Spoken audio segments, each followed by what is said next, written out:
it's like great jazz music in some ways. It's improvised on a theme. It's improvised on a pattern which is there already. There's something learned from that kind of music, from that kind of jazz, in the way that they play. The way that, for instance, the way they'll go from one reel into another.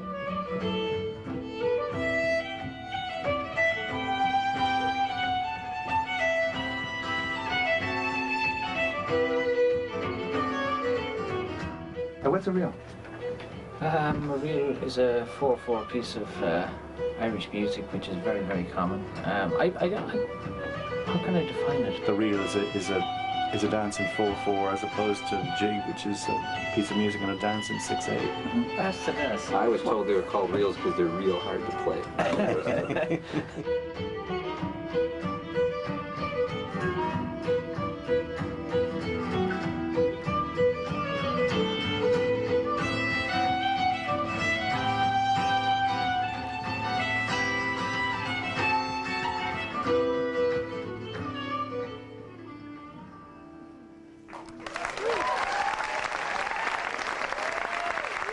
Like one time I liked to play music in a quiet room, locked away quietly. Didn't want anybody to hear. The only real valid experience for me now is when I can genuinely sit there and communicate music to somebody else. So performance is kind of an outpouring now.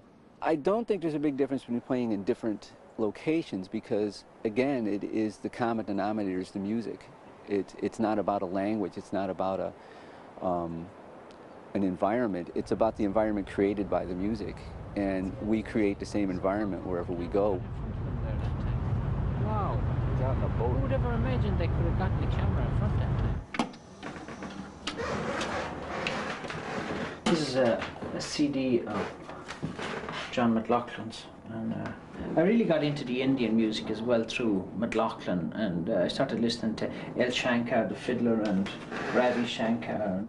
What else do we have down here? God, there's all kinds of stuff. Peter Ostrushko is a great mandolin player from Minneapolis, and that's a gorgeous album. The tune is a very, very complex piece of music. It's called Paddy on the Highway, and it's got as if it's portrayed as if Paddy was playing this accordion while riding on a bicycle across a tightrope. And so there's an audience going, woo! And, I mean, in terms of rock and roll, you know, the Beatles are still, they'll always be the band, I think, you know. Or the Horseflies. To be kind of like, as if like a kind of a Pogues version of America old-timey. Well, maybe not that even, but it's real, it's something else. It's incredible, it's hypnotic kind of music.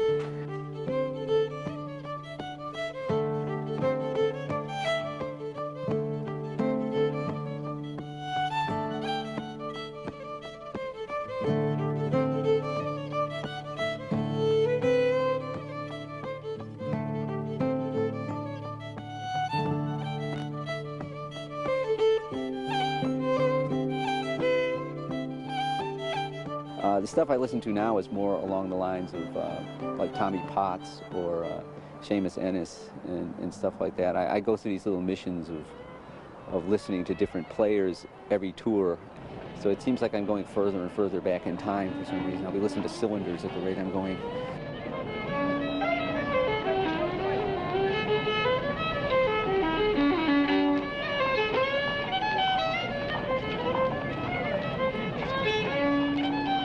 When I was a little child, I heard music, I suppose, even before I can remember almost.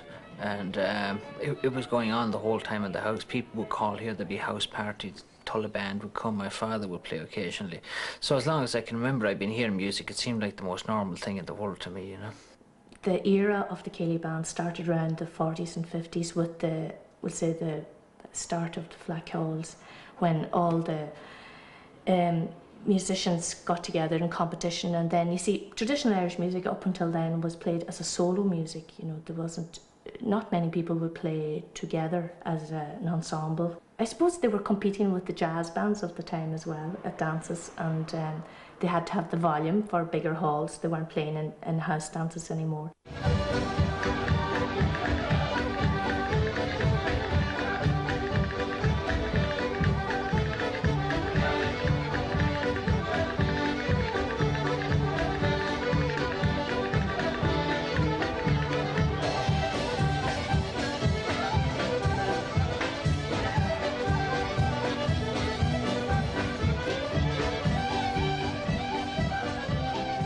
the Tulla to be brought out to the States to play.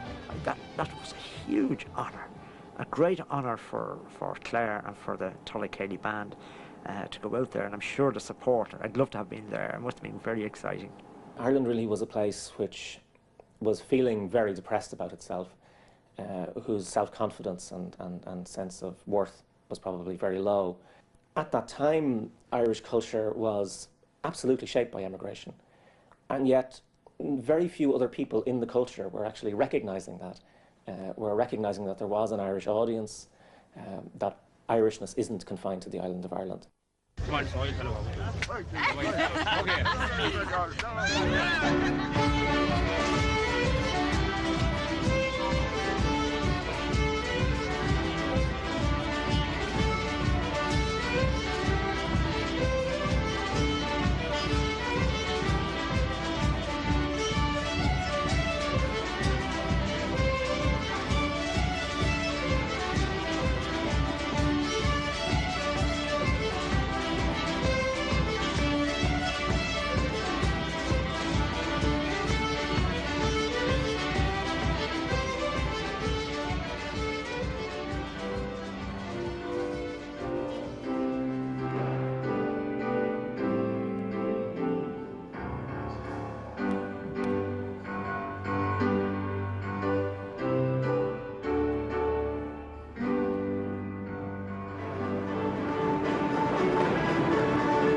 For people like Sean O'Riordan, who were very much driving the revival of Irish music in the 1960s, their agenda was a kind of European art music agenda, and they wanted Cahill music to be the kind of music where you could have a sort of chamber orchestra playing it and people would sit back in a theatre and listen to it. Change in anything isn't looked upon, you know, very well. Especially with things like traditional music, people like to keep the thing the same, but they don't realise that the reason it has survived so long is that it has changed and changed over the years. Like, we don't play like Torlaha Carlin would back centuries ago.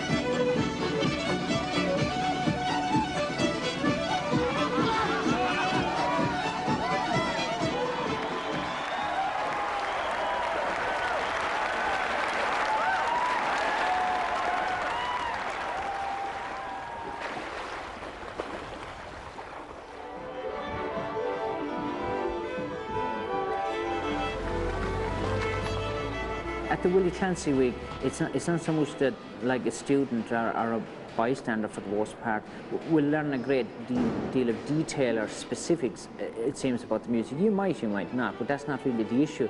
What happens is that after you spend a week there and you meet these people and you hang around it, you're permeated with a sense of what it's about that you couldn't really specify in words, and you're brought into the spirit of the music.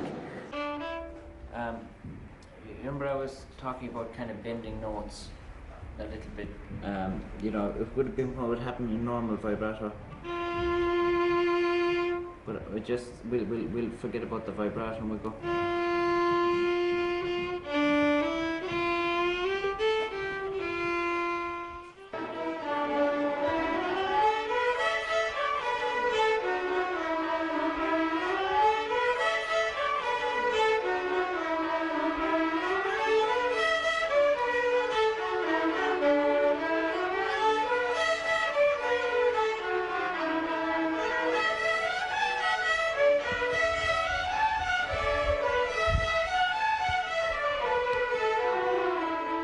The Willie Clancy Week in some ways is a very large carnival.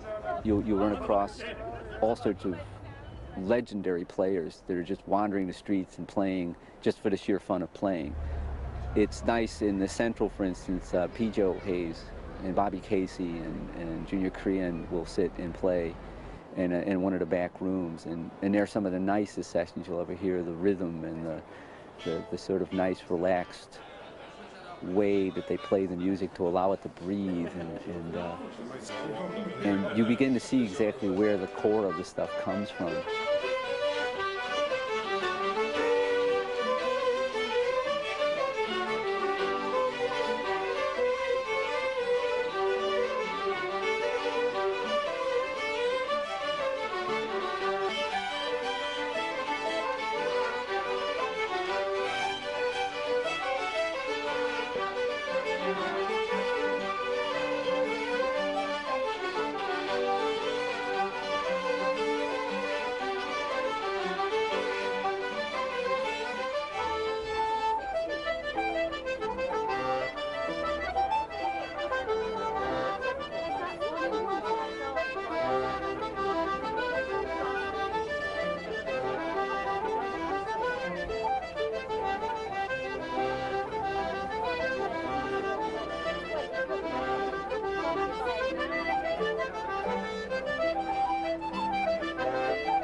This festival is quite different to most festivals I would go to, in that, like, there are no staged public performances, in the sense of, like, there are no bands, there are no named events, there's no big advertising, there's no promotion, and like, whether the chieftains are here or whether a local concertina player out the road are sitting in a pub, it seems to make absolutely no difference.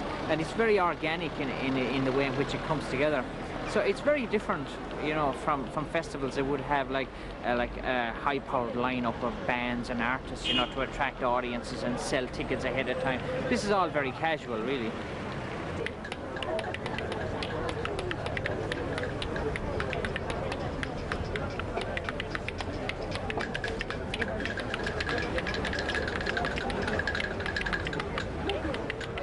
I know when I was a teenager that it was an opportunity to do an extraordinary amount of drinking and hear some great music as well.